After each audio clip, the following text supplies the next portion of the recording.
Welcome back to the React Room. I'm your boy Dom K, back in here solo dolo again today. Oh, we got another decent reaction for you guys today. Ranking late night shows only by their interactions with BTS. I'm not really a fan of any of these talk shows, to be honest with you. Stephen Colbert, James Corden. I'm gonna be honest, man. Late night show. I'm not really a fan of late night shows in the States. They're too political. They're very crowd friendly as far as like what I mean by that. They don't really have their own opinions. They kind of just go with what the masses say and try to sound like they know more than you do. Like they don't really know nothing about the music business. But if Taylor Swift comes on there, they'll pander to the Swifties. Or if Lil Wayne comes on there, they'll pander to Lil Wayne. They just a bunch of panderers to me. So I can understand if they didn't have good interactions with BTS because they'll probably be the same ones that'll jump off the bandwagon and say, oh no, we don't need Korean bands, blah, blah, blah. But when they see how big they are, they're like, oh, I love BTS. I love you guys. So I just know how it's a bunch of wishy-washy crap with those guys. But for the sake of this video, when they're popular shows, I'll see what they talking about. Let's see how Boris ranked them. So this is Boracity Magazine ranking late night show hosts only by their interaction with BTS.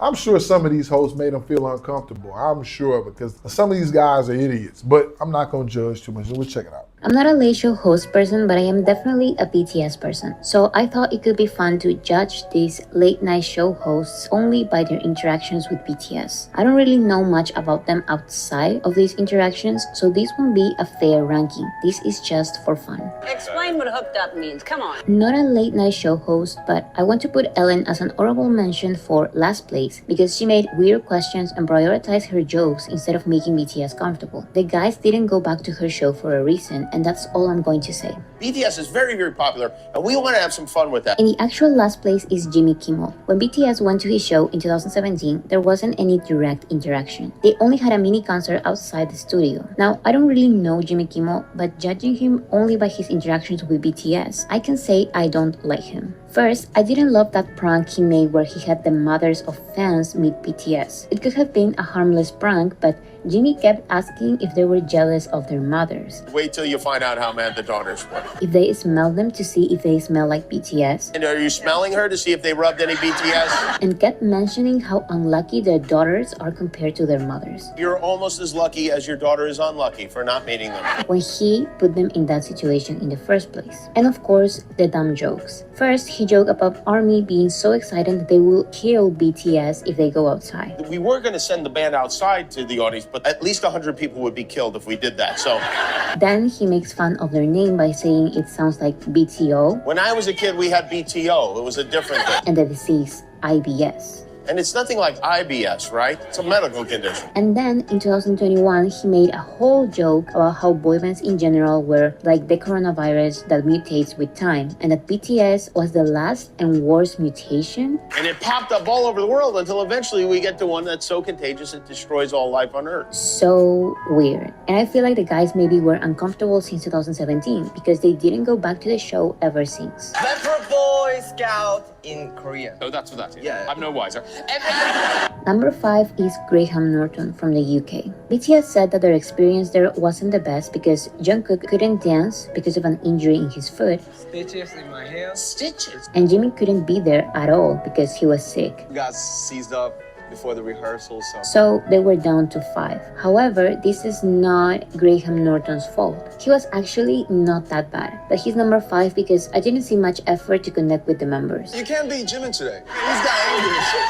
I'm scared. No, Jimin! The other celebrities went along with the jokes more than the host. No Jimin for today. Does that mean you're looking for a new member? But he was okay. He kept mentioning that he couldn't believe their impact. I don't mean any disrespect, but there are people of a certain age who don't know BTS. So just in case you are thinking I'm making this up. But was respectful in general, so that's that. Please welcome BTS! The first time BTS went to the James Corden show was in 2017. And here James said, We absolutely love you at this show. which is funny because that was the first time they were on the show, but whatever, what do I know? It was just a generic thing to say, I guess. At the show, what I remember thinking was that James seemed very charismatic and nice. And I liked how he started this tradition. Subscribe this YouTube channel. And what else should they do? 이 유튜브 채널 많이 구독해주세요. 구독해주세요. In this same episode, they played Flinch, and it was a very fun game. I remember thinking that the way he laughed was so funny. And I like that he high-fived them. And if they said something, he would play along and continue with the interaction, even if they were accidentally interrupting him. So, I gotta say, James. Go on. He always brought the attention back to them. They also sang DNA, and James tweeted about it in his personal account. There are no official videos from their participation in 2018, but they were only welcome and sang Fake Love. The 2020 episode was probably my favorite episode in this show. The introduction was just so funny. Connecting the world. Oh, sorry, what's... Oh, really? Oh my God. Seriously? He's fine, he just feels under the weather. No, we can't just have 6 of them out here. No, they should just leave and we'll just... Thank you, okay. BTS are on the show! Here they were interviewed for the first time in this show. The guys were great as always, and James was okay. I like his questions about what they do when they forget a dance move, and their was pretty much the same. He recognized the support from armies, and in the end, he accidentally interrupted Jimmy. We love that, what a beautiful message. BTS are performing here. But it's okay. He was nice to them. It looked like RM thanked him or said something nice to him because James hugged him, so this was definitely a nice interaction. I loved the game of hide and seek with the guys and Ashton Kutcher. When James said, Get out of the way, Susan! I lost it. I also thought it was cute how he held their hands, and I also noticed that he kept calling Jimmy Jamin. Jamin on the note! Jamin, you're there! Even though he said Jimin correctly before. Jimin! So I'm sure he just didn't know their names by then, but it's fine, I guess. Also, Ashton Kutcher was funnier than James, but that's just my opinion. Weeks after, they released the iconic Carpool Karaoke. This was one of the best segments BTS had in a late night show. James let them shine, was nice to them, and always wanted to include the 7 of them. Do you know the Friends theme tune? Yeah, of course. Who else in the car? Hang on, who in the car knows the theme tune to Friends? I like that even though he didn't know Korean, he will still sing the English parts of the songs. This video was so iconic that he even got the Papa Mochi nickname. There were the regular jokes that everyone makes. I will quit this job in a heartbeat to join BTS. He let them shine, and I like the dancing part. So in general, he was okay. Then during quarantine, the guys had a little 1-minute interview and performed Boy With Love. But there isn't much to say about James. Later that year, James interviews them about the Grammys and their album B. It was all going well until Jimmy asked,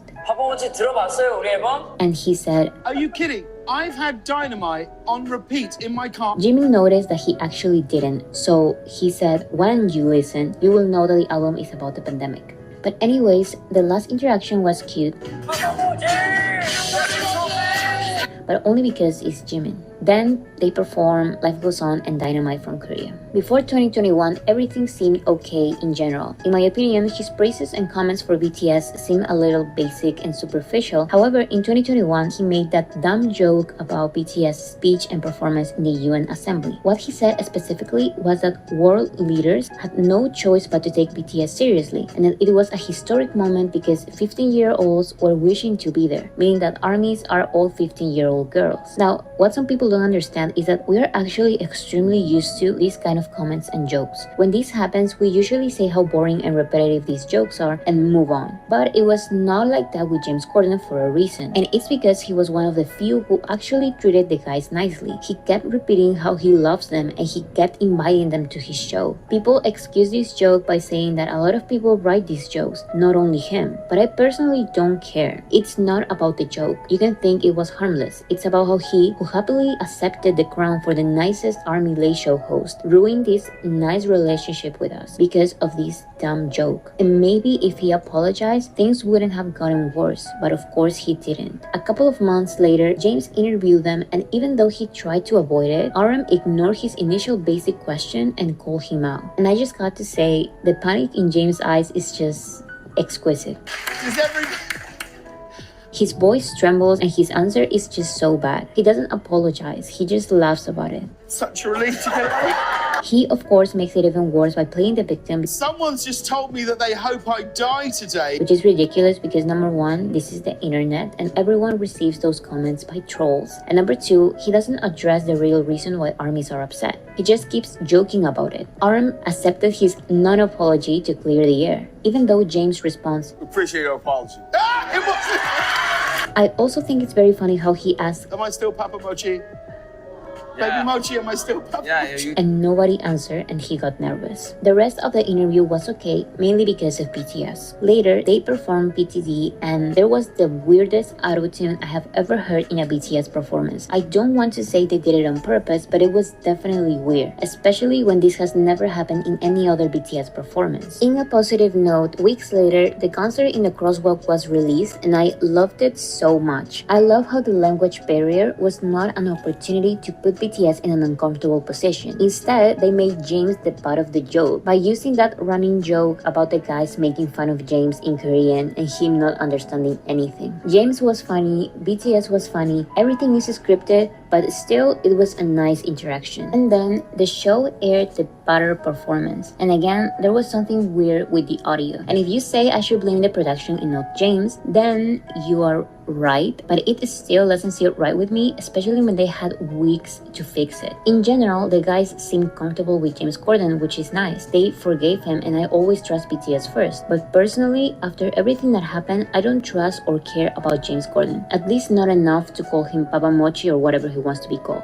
Also, his damn show blocked my last video twice, so I don't like him for that. I decided to take my remuneration in moments with BTS. BTS never actually went to the Trevor Noah's show because I believe the Daily Show is more about news and politics than pop culture. But they had a few interactions when Trevor Noah hosted the Grammys. He was nice in general. The jokes were usually about how big BTS is as a group, and some people found his joke about Squid Games repetitive. RM's response was perfect. What are we gonna do? So I don't think it's that big of a deal. What gave me a good impression of Trevor Noah was his genuine comments after the Grammys in his own show. He said that BTS were so dedicated and talented. They're so good and efficient at what they do. And he made a joke about BTS being better than the boy bands in his day. I was watching them, and I'm not even trying to throw shade or anything, but I was like, man, NSYNC, they got away with shit. Like, think of like the boy bands I grew up with, and it was just like, I'm like, damn, it's a... And it was so refreshing to see BTS being part of a joke, but not the subject of the joke, for once. Compare this to Jimmy Kimmel's joke, for example. Both jokes were about boy bands, but Trevor Noah's joke was tasteful and, not racist. We get the one that's so contagious it destroys all life on Earth. As they're known by their nicknames, the cute one, the cute one, the cute one, the cute one, the cute one, the cute one, and, I'm sorry, a little help? In 2019, the Stephen Colbert Show invited BTS to recreate the historic moment when the Beatles made their US TV debut at the Ed Sullivan Show. Stephen Colbert acted like Ed Sullivan and BTS resembled the Beatles. Apart from this sketch, they performed Boy With Love, had an interview, and performed Make It Right. During the interview, Stephen introduces them as his close personal friends. Please welcome my close personal friends, BTS. And then RM does this. In general, Steven seems more respectful and nice than funny, but he has some good moments. Then, in 2021, BTS made a hand gesture sketch and performed Butter. Even though the sketch was completely in English, and I prefer the sketches where they can comfortably talk in Korean, it was not bad at all. Steven and BTS did not have any direct interaction, but Steven's introduction did not include any bad jokes, and that is the main reason why he's so high in this list. He hasn't said anything wrong. He's always been respectful, and he gave them the opportunity to have a very nice sketch in 2019. I really want the guys to be back in this show in person.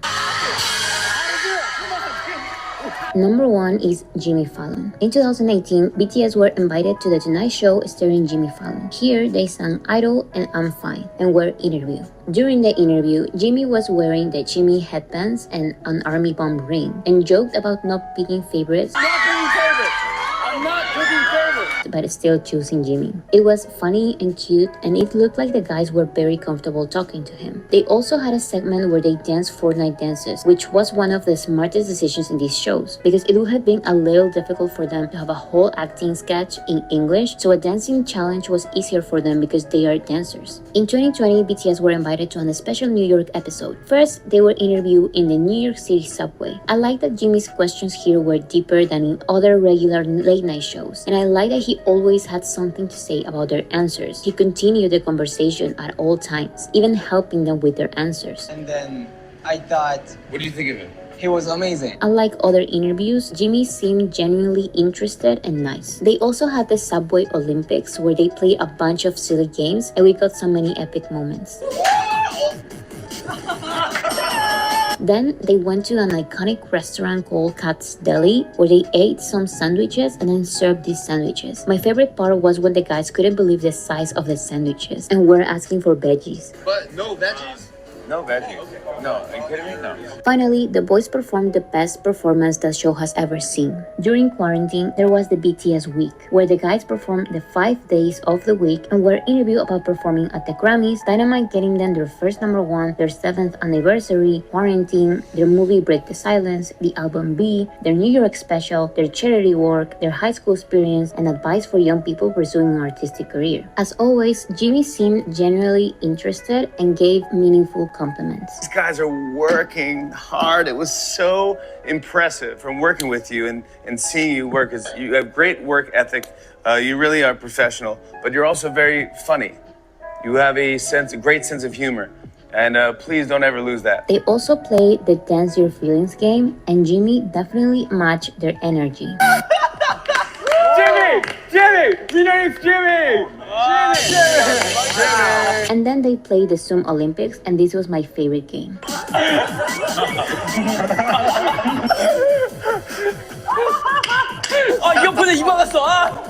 In 2021, they were interviewed once again. They talked about Butter, they recreated the A from the music video, they also talked about Permission to Dance, their debut, and my favorite part was the rumors segment. As always, Jimmy has innovative questions, he lets them talk and matches their energy, and of course, he jokes a lot. But his jokes are respectful and harmless. Then, they performed PTD and Butter, and days later, they played another game called Will It Fit?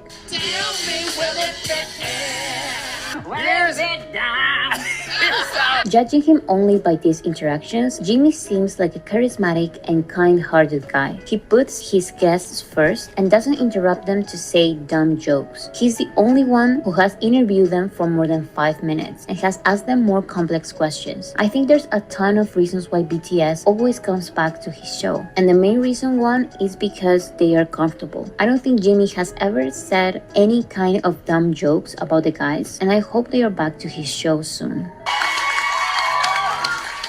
That's what I'm talking about. Yeah, man. That was interesting. That was very interesting. I take it from the standpoint of this. Of course, she always comes with more detailed answers, and she speaks from a person who's strictly 100% BTS. Me, I love BTS also, but I'm not like all BTS 24/7. So I think I can come with a reaction that's kind of like fair to both sides. One, I told you before we even started, I'm not a fan of a lot of these late night shows because I feel like they're all a bunch of idiots at times. It's not the jokes. Everybody can be a comedian. I don't take everything personal. I don't take everything as personally as she took, but I do think any jokes about the coronavirus and any type of Asian stuff like that, I just don't see the need for it. I get comedy's supposed to be whatever, and people joke about black people doing different things at all times, but I just don't see the need for it. It's just stupid. It's just a waste of time, and you're gonna sound ignorant over time. You can't be mad if a fan base gets mad because you're disrespecting them, or if they feel disrespected. You know what I'm saying? I just feel like when you go #1 for this long and you've accomplished what they accomplished, obviously just use common sense. Do you think a bunch of 15-year-old girls, do you think a bunch of 16 and 13-year-old girls can keep your songs #1 in the country? Newsflash, it's not just radio play. It's sales, radio play, stream. It's all of it mixed together. Teenagers can't keep you #1 for that long, and they can't propel you to your whole life. Like, I'm just saying, like, at their ages, it obviously has to be a mixture. So I don't know. As far as her ranking, I don't really like any of these shows, to be honest with you. Jimmy Fallon, sometimes. I can do it sometimes. Stephen Colbert, sometimes. I really don't do none of these shows outside Jimmy Fallon. James Corden, he's a cool guy. I like the karaoke carpool, but I'm gonna be honest, most of these shows is just, they don't write the jokes. Other people write them. They just read them. They take the backlash for it. I feel like if it's your show, I can't really give you a pass because I feel like even if it's my show, like this is my channel. And let's say I did a joke segment. If somebody gave me a bad joke that I'm like, that's a borderline racist, and they be like, oh, no, it's not. People will love it. Nah, I'm good on that. You do have the final call because it's your show, so I have to hold you accountable. But I'm not going to read too much into this because a lot of these shows do this to a lot of stars, and it's corny then and it's corny now. Like I said, I just never understood these BTS interviews because I just feel like if I had an interview, there's just so much more stuff that I would want to ask that has nothing to do with this crap. Like the writing process, the grind to get to where you're at, your thought process when you're writing certain songs, your thought process when you recorded certain songs. What do you think when you see some of the stuff said about you? What do you think when you hear that it's all good? Like, it's a million questions that I would love to ask them and sit down with them, but I would pre-give them the questions. Like, I'm not the type of person who I don't believe in just surprising people. I would give them a list of questions and be like, yo, did you want it? Because I feel like I got so many good questions they would love to answer. So like I said, I'll give you 40 questions. If you like, I want to answer these 20, cool. Because I know all of them are answers that people want to hear. I just think between the music and the grind and what's going on, it's just so much stuff. I don't understand why they would want to, And I would let them talk in Korean and then just get the translations go. I would just, do it like that. But again, these shows, I'm going to be honest, as far as these late night shows, outside Jimmy Fallon, I don't even clip none of these shows. I told you, a lot of these guys are just, they're tone deaf. They go with what the crowd say. They just listen to writers who don't know anything about the cultures of any of these artists. So for me, I just think that she was pretty accurate, but it's not because she's a BTS person. This is because she got common sense like most people. Like when I heard that coronavirus, I was like, yo, what the I don't know. I'm about to curl. Like, what the hell are you talking about? Like, are you crazy? Are you slow? Do you not see that that's not an appropriate joke, especially to someone who's Asian? What the hell is wrong with you? But again, that's just my opinion on it. I think I rank all of these shows at the bottom. I wouldn't want to be on it, but I get it. It's for promotion, and the guys don't care, man. So if I had to rank them, I'll rank them all 5, and I'll rank Jimmy 1, I guess. But I'm not that crazy about Jimmy either. But you guys tell me in the comments, man, what do you think about her rankings for these shows 1 through 5? Do you agree with them? Do you disagree with them? Which ones did you like and which ones didn't you like? I didn't like any of them. I just liked parts to all of them. I like certain conversations. Like for Jimmy, I got a brain fart. The Metro ride for James Corden. I like the karaoke carpool for Colbert. I like the little dancing part. I don't know, man. It's just little 5-minute segments that I like, little 1-2 minute segments that I like. Most of the stuff I don't like. I didn't like anything about the Graham Norton show. I'm gonna be honest with you. I hated that. It was just like, I don't like any of these shows. And it had nothing to do with BTS. It's just, in general, I don't like the shows. But you guys tell me. I'm curious to hear your thoughts, man. Like, share, comment, subscribe. With love. Peace.